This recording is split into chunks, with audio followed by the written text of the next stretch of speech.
What is going on, everybody, and welcome back to TD Browns Talk, home of the real Cleveland Browns fans. I'm your boy, Brandon Smith, and we got a great show ahead for you guys today. Lots of important topics to cover in Cleveland Browns land. Baker Mayfield and Nick Chubb, they're going to need new contracts coming up soon, very important parts of our offense. Three players the Browns could potentially trade for ahead of the 2021 season, as well as Odell Beckham Jr. Are we better off without him? Is he overrated, overhated? Neither, or maybe both. So we're going to get into all of that and more today on the channel. But before we do, make sure you subscribe to the channel if you haven't already. Like this video, let your friends, family members, and fellow fans know about the channel as well. And also, if you haven't already, check out TD Sports Talk. That's our parent channel where the TD Browns Talk falls under. Doing bigger, better things over there. It's going to be awesome. Lots of important sports content. So make sure you go follow over there if you haven't already. But with that being said, we're going to hop into the content. And we're going to start off with Baker Mayfield and Nick Chubb needing new contracts. So on the surface, you hear that Baker Mayfield, Nick Chubb, they need new contracts. That sounds like a bit of a good thing, because you have two solid players on your offense that you're going to want to extend and have a part of your team for the foreseeable future. Now, the problem with that lies in the fact that those aren't the only two mouths to feed. So Nick Chubb expires at the end of this 2021 season. In 2022, he'll be a free agent. Baker Mayfield, you have a bit more flexibility where he becomes a free agent after 2022. So in the 2023 season, he will be a free agent as well if he's not re-signed in that time. So right now, as it stands, the Cleveland Browns have about $21 million of cap space, which, it's not amazing. Some teams have more than that, but it's also not horrible. Some teams are in the negatives. So there's good and bad with the $21 million cap number in terms of free space that they have right now. But we have to remember we haven't signed Greg Newsome, our first-round pick corner, and we also have not signed Anthony Schwartz, the third-round receiver. So those two guys should account for about $3 million against the cap this year. So you take that off of the 21, and the Cleveland Browns have about $18 million when it's all said and done as of right now in terms of money moving forward for the 2021 season. So now I want to go over a little list with you guys of players that are going to become free agents after this upcoming season. So they'll be free agents in 2022. So we said Nick Chubb already. That's the big name on the list. There's also Jadeveon Clowney. You have Tack McKinley, those two guys at the edge position. Most likely one of those two is going to take over and be our opposite edge on the other side of Myles Garrett. Which one it'll be, we'll just have to find out. There's also MJ Stewart, our cornerback. Malik Jackson and Andrew Billings, who are brought in as D tackles. You have Anthony Walker Jr., who's most likely going to start at middle linebacker. There's Wyatt Teller, your starting guard. Rashard Higgins and Kadero Hodge at receiver. Very important depth pieces, especially when you consider the health of Odell Beckham Jr. and whether he could stay healthy or not. Then there's also Ronnie Harrison at safety. And I added David Njoku at the end of this list. I don't really believe he'll be a priority just because he's honestly listed at third on the depth chart, which is fair. Harrison Bryant played well in stretches last year, as well as Austin Hooper. So, and both of those guys are under contract until 2024. So I just don't see David Njoku as a piece that will most likely be re-signed unless it's for very, very little money. But I wanted to include him just so that you guys remember that he was also on that list of players that expire after this 2021 season. So with $18 million, you have to be careful with how much you spend. In terms of Nick Chubb, right now he's making very little money. He's making pennies. But when we look at the running back market and we look at the top guys, what are the top guys making? So right now, Christian McCaffrey, who is the highest paid annual running back in the league, makes about $16 million a year. Then close behind him, Alvin Kamara is at 15. Then you have Ezekiel Elliott behind him at 15 as well. Dalvin Cook is tied for in fourth with 12.6 million. And then you have Derrick Henry with 12.5 and Aaron Jones from the Packers at 12 million. So when you look at those kind of top guys, I would say, Nick Chubb is a great back, but I don't quite believe that he is up in that, $15 to $16 million range. But I do believe, because of the fact that next year we do know that the cap is going to go up, I could see him landing somewhere in that $13 million range.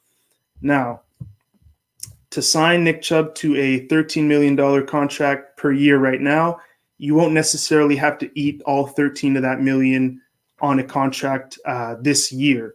So that would be, to me, that would be a deal that would make sense. You lock up Nick Chubb for sure at about $12 to $13 million a year, and you keep it moving. You still have some money, and there's other players that you want to sign.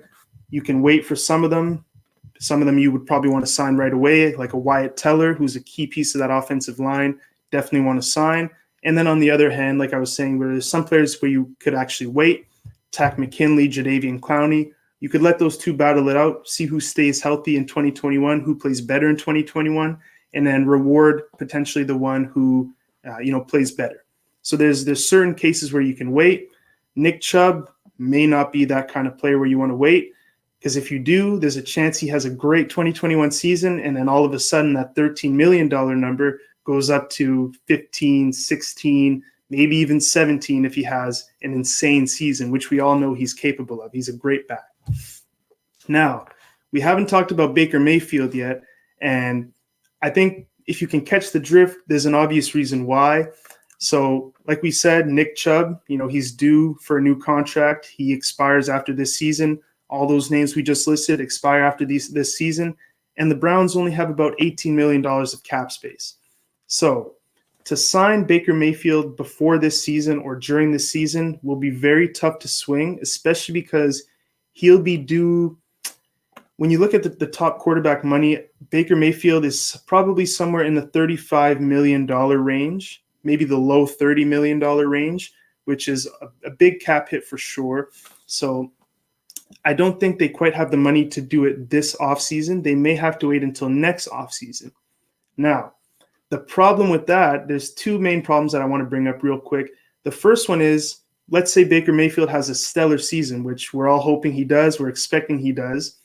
That's great. The Browns, they're doing well if Baker Mayfield does well, but that raises that cap number from 35 to 36, higher and higher. As well as he plays, that's going to reflect in the contract that he's going to be requesting the longer you put it off. Now, the other problem with that, so we went through a list of guys that expire, important guys that expire in 2022. I want to read off a few names that expire in 2023 that are going to make it also difficult for the Browns to find money for all of these guys plus Baker Mayfield next year if they are to put off Baker Mayfield's contract, obviously until 2022. So Jarvis Landry expires at the end of 2022 season. Joel Bitonio and Jack Conklin, 2 starting linemen.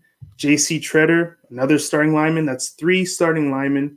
And if you count this season, 4 of your starting linemen expire in the next 2 seasons. So it's going to be very tough to swing that. Denzel Ward, one of the best corners in the league. He's probably going to be in the market for a deal, in the teens in terms of millions for sure. Probably, 12 to 14, $15 million, somewhere around there with some of the top guys. Kareem Hunt will expire at the end of 2022. Troy Hill, our nickel corner, and Greedy Williams, who we took a couple of years ago in the draft. So you kind of start to see the trend. We have a lot of these young players, these solid players, but when they start to have expiring contracts at the same time, you start to get the memo that you can't keep all of these guys, and there's going to be some tough decisions. Now, I say all this, and by no means am I saying that, any of this means that Nick Chubb or Baker Mayfield won't get signed.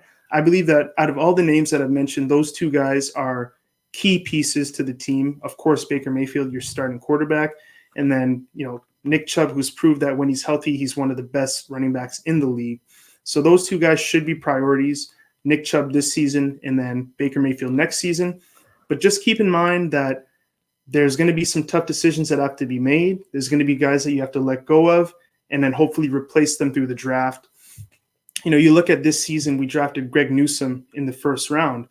Could that be because they foresee Denzel Ward being too expensive if he continues to play at a high level?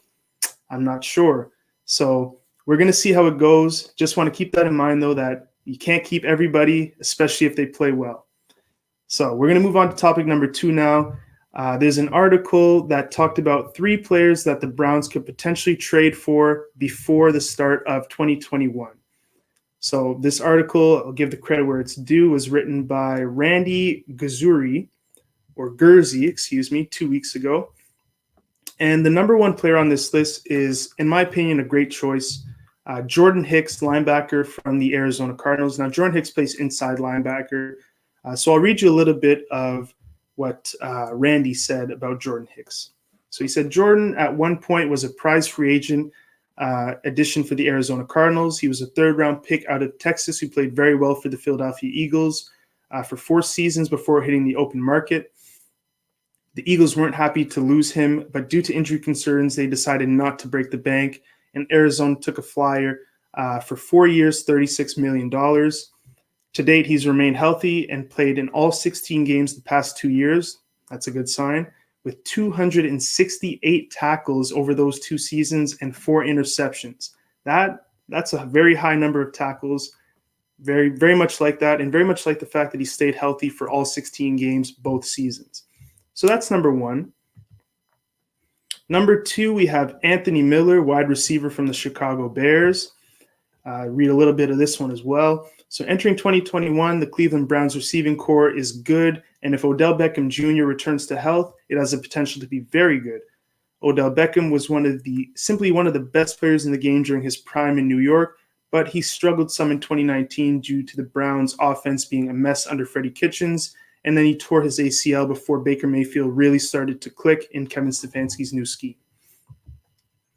And then we'll get on to the last name on the list is Stephon Gilmore, cornerback from the New England Patriots. Now, this one's interesting. So read a little bit of this one as well. Here's a name that's been floated several times as an option for the Browns, Stephon Gilmore, a former first-round pick, number 10 overall in 2012. Gilmore spent his first 5 seasons with the Buffalo Bills before moving on and joining the New England Patriots, where he has played the past 4 seasons. He's still under contract as he enters the final season of his 5-year, $65 million deal signed back in 2017. However, he's reportedly not working out with the team and is not thrilled with his current situation in terms of his contract. So we have 3 interesting names here. We have Stephon Gilmore, we have Anthony Miller, and then we also have Jordan Hicks. So I want to talk about each of those 3 names a little bit and whether or not I would sign them and if I think that they make sense. So we'll start with Jordan Hicks. So when we look at the Cleveland Browns roster and depth chart, the inside linebacker position, it's a little tough. We went out and got Anthony Walker this offseason. But outside of Anthony Walker, Sione Takitaki had a pretty good year last year. He played quite a bit. But behind Anthony Walker at the middle linebacker position, we have Mack Wilson, who, from Alabama, hasn't really panned yet. Just drafted Jeremiah Owusu-Koramoah. He's more of a Sam linebacker, outside linebacker kind of guy. All in all, there's not a great deal of depth at the middle linebacker position. And what I really like about Jordan Hicks is that he has experience. He's gone through adversity. He's a tough guy. He's battled injuries, came back and had 2 seasons with no injuries. So for number 1, Jordan Hicks, I'm going to go ahead and say that I believe that this would be a great trade, especially if you could offload potentially another player who has a big cap hit.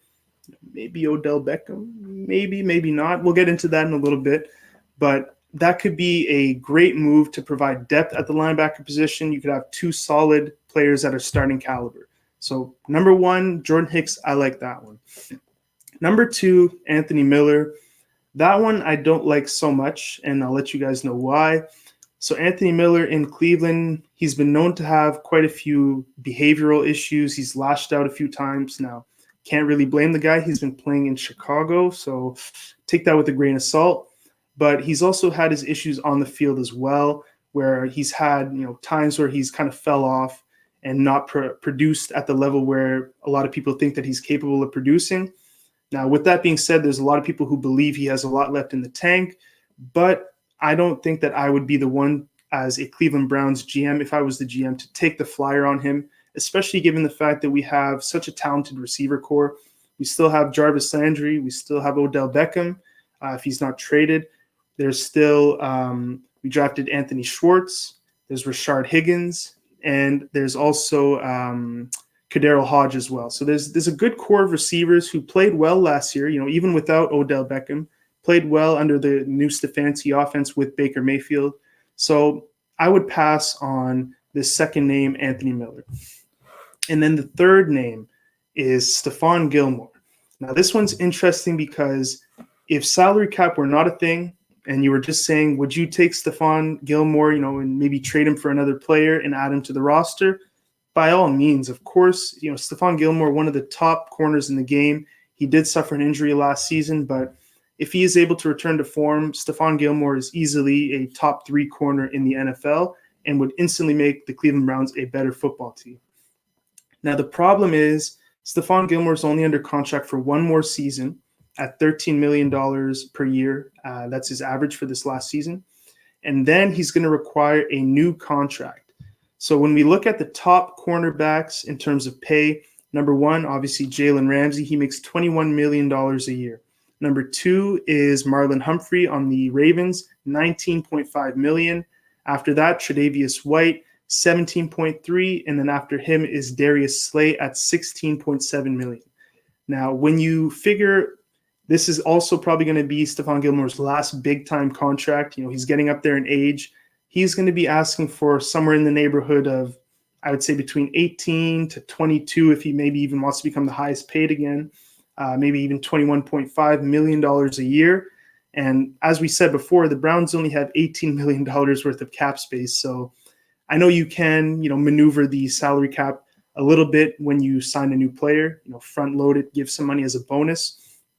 But you will still have to eat that salary cap at one point or another. So with that being said, I think for Stephon Gilmore, I'm going to have to pass. As interesting as it is, as he is as a prospect, and as much as I believe he would drastically improve the team, I would roll with Denzel Ward. We know we have a proven CB1.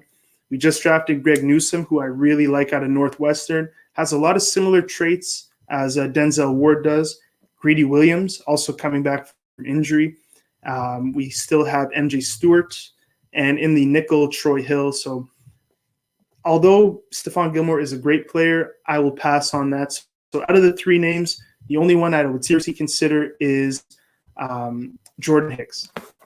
So last but not least, we've talked about Baker Mayfield and Nick Chubb's contracts. We've talked about 3 players the Browns could potentially trade for before camp. Now we're going to talk about Odell Beckham. Is he overrated? Is he overhated? Both? Neither? And are the Browns better off without him? So we're going to start off with that last part because I read something very interesting about how Baker Mayfield played with and without Odell Beckham in 2020. So in 2020, and then hold on, let me give credit where it's due once again. This article was written by Fred Greetham.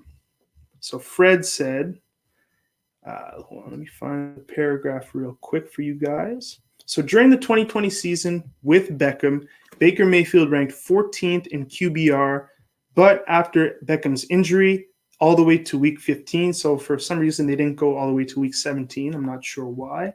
But from Odell Beckham's injury in week 7 until week 15, Baker Mayfield ranked 3rd in QBR. So he went from 14th with Odell in the first 7 weeks, all the way to 3rd from week 8 to 15 without Odell Beckham, only behind Patrick Mahomes and Aaron Rodgers. Patrick Mahomes, who was in the Super Bowl, and Aaron Rodgers, who was the MVP. So that's pretty good company to be in. Now, the reason why I'm going to say it's a tough sell, but I'm going to say I don't believe the Cleveland Browns are better off without Odell Beckham is because just thinking logically, whenever you can add an elite player, an elite talent, an elite athlete to your team, it's usually going to make your team better. It's whether or not you're able to use that weapon correctly. And the other reason I'm going to say no, the Cleveland Browns are not better without Odell Beckham is that we also have to remember week 1 through 7 with Kevin Stefanski, it was his first season, the Browns' first season with the new head coach. They had just had Freddie Kitchens. So for me, I believe that some of the struggles may have been growing pains. they were still learning the offense. They were still growing as a team. So I believe that some of these struggles that Baker and Odell were having in the first few weeks of the season were related to that. Now, it does look bad that as soon as Odell went out, the team started to progress and played a lot better. And Rashard Higgins had a great season stepping in for Odell Beckham as the wide receiver 2. But I'm going to stick to what I said. I don't believe they're better. I believe that had Odell stayed in the lineup and continued to grow and get better with the Kevin Stefanski offense as time progressed, that he would have been an integral part to the offense, and Baker Mayfield would have still showed that improvement that he showed at the end of 2020. So all in all, I'm going to say Odell Beckham is not overrated. I'll say he's a little bit overhated. And I do not think that the Cleveland Browns are a better team without Odell Beckham Jr. All right, so that's our 3 topics for today. I want to thank everyone for tuning in to TD Browns Talk, home of the real Cleveland Browns fans. Once again, if you haven't already, like the video, subscribe to the channel, check out TD Sports Talk. We got a lot of big things coming up in the near future. So just want to thank you guys again for tuning in. But peace, I'm out.